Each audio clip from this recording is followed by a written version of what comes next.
Little Poopa! He's got you doing it, huh? I love it. It was adorable. Okay, behave. All right, the hell are you doing?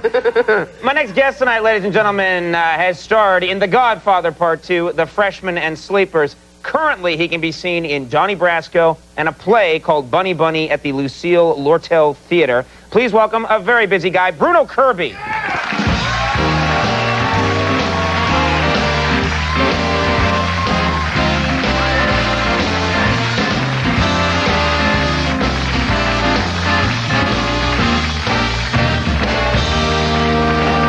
Thanks a lot for coming. Well, it's good to be here. I'm a little angry in a way, but I'll be okay. You're angry? What's the problem? Well, quite frankly, I'm backstage, and you let that Triumph dog poop all over this man. He's a guest on the show. Yes. Both of you don't do anything. That's right. right. I couldn't believe it. We were going to step in his defense, but the dog is a guest too, and that would be rude to him. Well, so it gets tricky. You You compare me to understand? animals Exactly. all the time? And you kicked puppet ass, and I'm glad you did. I'm glad you I know, did. because I need a little respect. It needed to be done. Yeah, well, I'm glad. Now, let's talk about you for just a second here, all right? And then we'll get back to the dog, I hope. Okay. No, but you're incredibly busy these days. I saw Donnie Brasco. You were great in the movie. Thank you. Did a great job. Lucky enough to be in it. Thank you. Very nice. You should have worked Paulie into the movie, but... He's right, I should have. No, it's, you get these moments where, I'm doing this play, Bunny Bunny, down at the Lucille Lortel, and I'm doing Donnie Brasco, and the movie opens up and it's doing well, and the play opens up. And you're only human. You start to feel a little uppity about yourself. You get a little cocky. You get kind of a swelled head about the whole thing. So I leave the theater one day during rehearsal, because we're just doing a run-through, and I go around to this drugstore, feeling pretty good about myself. I'm in the drugstore, I'm online waiting to pay, and a voice says, "Kirby, get over here." So I turn around, I see this attractive girl. I go, "Wow, a fan." I don't like walking over. She looks at me, she goes, "You're Bruno Kirby." "Oh, no. I was calling my dog. Kirby, come over." No. Are you serious? She calls this dog over, and she says, "Kirby, meet Kirby the actor," and this dog jumps up. I'm allergic anyway. And that's kind of put me right in my place. Yeah, all right. See, I brought the dog back in. Brought the dog back That's in. right. Exactly. All right, a different dog, though. You were in, I'm telling you this, but I'm one of those Godfather freaks. I love both Godfather movies. A lot of people and are. you're in Godfather 2. You're the young Clemenza. Yes. And I heard that you were filming once. This is years after you had done The Godfather, but because you had been in The Godfather Part 2, you actually got a chance to meet John Gotti. Is that the case? What happened? Yeah, we were in the village. We were in Little Italy. Where were you shooting at the time? The Freshman. The Freshman with Marlon Brando. Okay. Right? And Marlon is a heavyweight boxing fan. So one night after shooting, there was some championship bout on, and we all went and we sat around and we watched the fight. Now, when you shoot in New York City, you need to get the proper permits and everything. But if you shoot in Little Italy, you need somebody else's okay. So our liaison came over and he said, his name was Rocco, and he said, "John..." Your liaison's name is Rocco? Rocco, yeah. Well, you'll be okay then. Yeah. He came over and he said, "John wants to meet you."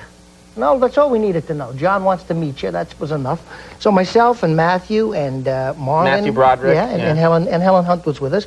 We all crossed the street and we go into this social club and everybody's sitting around playing cards. And John Gotti's there and we all walk in and because I stole the rug in Godfather 2, it's okay, they know me right away. But Rocco introduced Marlon to John Gotti, and it was the best introduction I've ever heard. He said, "Godfather, meet the Godfather." It was like something from an off-Broadway show, very bizarre. Right. And they said, "Marlon, come on, sit down, play some cards for us." And he said, "Well, I won't play any cards, but I'll entertain you gentlemen with some card tricks." And he started, that's what we cut out, but I think he did a couple of card tricks for them, and that was it. Well, there are a lot of people out there who just, I mean, I'm not even as much a fanatic as I've met people who can recite, the whole movie from the beginning to end. You pick any point in the movie, and they can start watching it. Either Godfather 1 or 2, not 3, but they can just go from there and tell you the whole movie. You must encounter these people who are fanatics. I was in a restaurant down there once, and I'm getting ready to leave, and a guy comes over and he says to me, please don't leave yet. You're going to miss Tony and Sal." I said, "I don't know Tony and Sal." "It doesn't matter. They know you. Please don't." And these two guys show up. They're about 250 pounds apiece, and they literally, in their back pocket, have cassettes of this movie. And when they go over people's houses, if they're going to watch a football game, they whip it out at halftime and put it in. So they're like obsessed. Concerts, all they think about is The Godfather. So if there's ever a lull in the conversation anywhere, boom, The Godfather 1 or 2 goes in. Right in. Yeah. We should do that on this show if an interview isn't quite going Just right. slip something Just in. crank, and here we go. Maybe Encino Man tape too. Bands had Encino Man in their pocket, their other for pocket. like parties where there's chips and dips and stuff. Right? Okay, we'll try and recommend that to Sal and what was the other one? Tony. Okay, there you go. You were a songwriter, which I didn't know. You know. We're talking about the early years, but you did some early songwriting. years, I was lucky enough. I got a song. I have a song on the first David Soul album. David Soul of I think just to refresh people's memories because I heard that he was somehow involved in this. Do we have the just so people and anyone who ever did? There we go. There he is. Of Starsky and Hutch fame. Yes. And he was one of them. Yeah. He recorded this song that my partner and I, Sam Fox at the time, wrote, and he recorded it. And he was so kind to us. I mean, at the time, we were just hitchhiking around L.A. We didn't have anything. We didn't nothing. And we went up to his house one night. We played this song for him, and he liked it. And he had this old beat-up VW, and he gave it to us. He said, you know, you're hitchhiking around. Just take this car. You can have it. That's such a nice act Yeah. for a guy to say, you don't have a car? Here, I have a car. You take it. So we take this car, and it doesn't run very well. And the cops pull us over and try explaining to police that somebody gave you a car. Especially, well, this is registered to David Soul. Yes, it didn't Starsky work. of Starsky and Hutch. Yeah, well, he gave it to us. But he did. He actually gave us a car, and he was very nice. Very nice about it. Very cool. You grew up here? Grew up in Hell's Kitchen. Actually ushered across the street at Radio City for about a year and a half. And it was, that's a great job. Yeah. If this doesn't work, look into that job. I'm telling you. I went by. Oh, you did? Yeah, they're not interested. Sorry. No, but, and you went to, did you go to Catholic I went to Catholic school. I went to Powell Memorial Academy. And I had this thing happen there. I call this thing, it's called The Legend of the Dirty Books. There was a guy in my neighborhood named Tommy Corcoran. And he says to me one day, he says to me, we're talking, he says, you want some dirty books?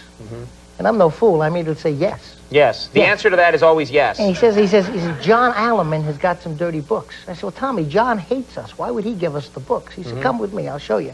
So we go to John Alleman's house. Tommy knocks on the door. John opens up. And Tommy says, John, I want you to give us some of your dirty books. And John Alleman says, no. He says, okay, let me speak to your mother. He says, okay, well, how many books do you want? Right? So we get these books and we divvy them up. And all I remember at the time is I just wanted anything with nurses in the title. Right. That's what I kept saying. Nurses. Those are the best Give me ones. the nurses books. Those are the best ones. So I get these dirty books and I figure, where can I hide these books? Well, I have to go to a place where nobody goes, and that's my book bag with my school books, because I don't go there. So, so I put them in my book bag. So I go to my high school, and it turns out there's a stolen book ring operating. And they've stolen my book, and I'm such a wuss that rather than make a thing out of it, the next day when this book shows up looking a little like mine, I buy it back, right? Wow. So when they catch this kid who's stealing the books, he gives them my name. Now they take me to the locker, and as far as I'm concerned, I have these dirty books in my book bag, in that locker. And they're about to search it. And they search it. And there are no dirty books, and to this day, I don't know where they went. I don't know if they fell out of the book bag, but it's a miracle. There's a patron saint of pornography? Yes, there is. Yes. That's what I intervenes? Yes. Exactly. I don't think there is. I'm in a lot of trouble with the Vatican right now, and so are you. Yeah. All right, well, Bunny is at the Lucille Lortel Theater. People should check that out. Donnie Brasco's out right now. It's out right now. So cool to have you on the show. Thank you for Come back being so anytime. nice. Bruno Kirby, everybody. We'll be right back with Steve Earle and the B-Boys.